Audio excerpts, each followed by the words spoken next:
Welcome back to another video by Metanoia Rima.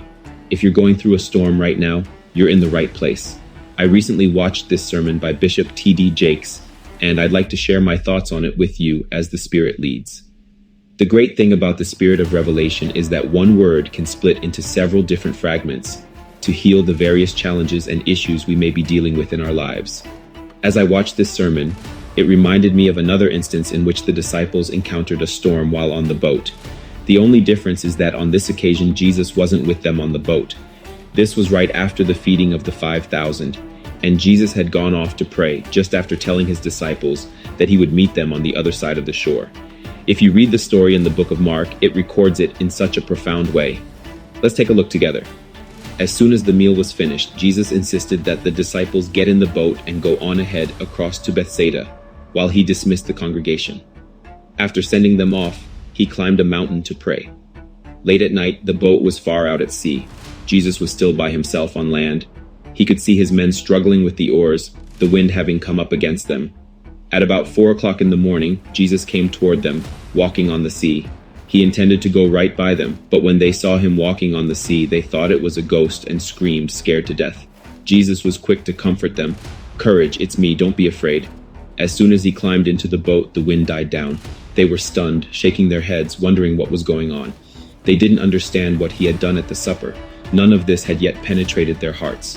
Notice how it says Jesus intended on going right by them, despite noticing that they were going through a storm. It literally says they were struggling in the wind. So why did he plan to pass them by?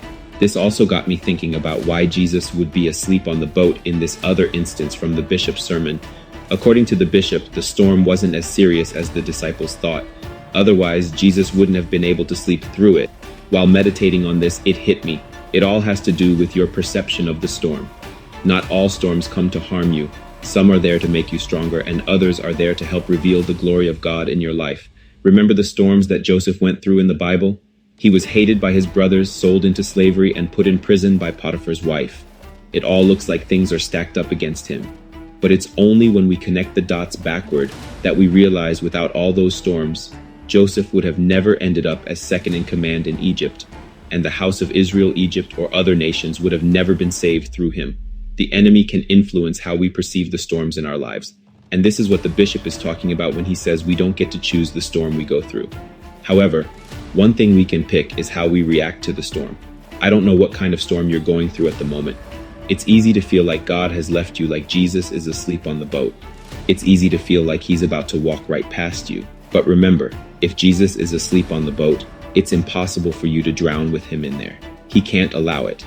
The only reason Jesus would even think about passing the disciples as they were struggling in the wind is because the plan to meet them on the other side of the shores hadn't changed. He had given them his word that he'd meet them on the other side. And that alone was enough to have them know that they wouldn't drown on their way there. The same applies to you.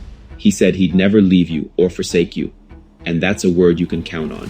Ask the Holy Spirit to help you have a better perception of the storm you're going through. And you'll come to realize that there's nothing God can't work out in your favor. His word tells us not to fear because he will never leave or forsake us. It promises us that he will be with us even until the end of the age. And that is a promise you can count on. Stay blessed and don't forget to subscribe or share this with a friend.